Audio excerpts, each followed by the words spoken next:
मेरी सासू बोली आज मेरे दे के ल्याई सैपी हरते। मेरी सासू बोली आज मेरे दे के ल्याई सैपी हरते। तने सारी खोल बता जुर सासू यो ल्याई सूपी हरते।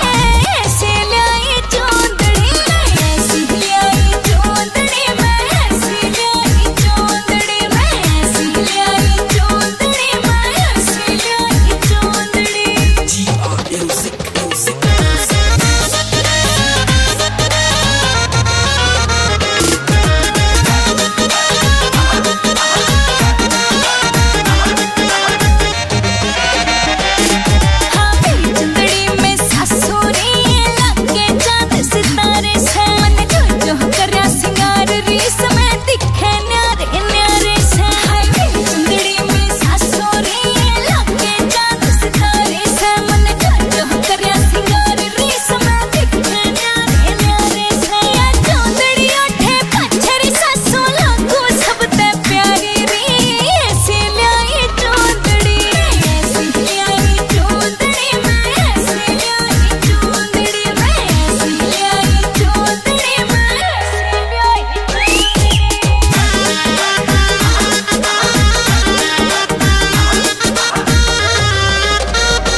मेरी सासू बोली आज मेरे दे के ल्याई सैपी हरते। मेरी सासू बोली आज मेरे दे के ल्याई सैपी हरते।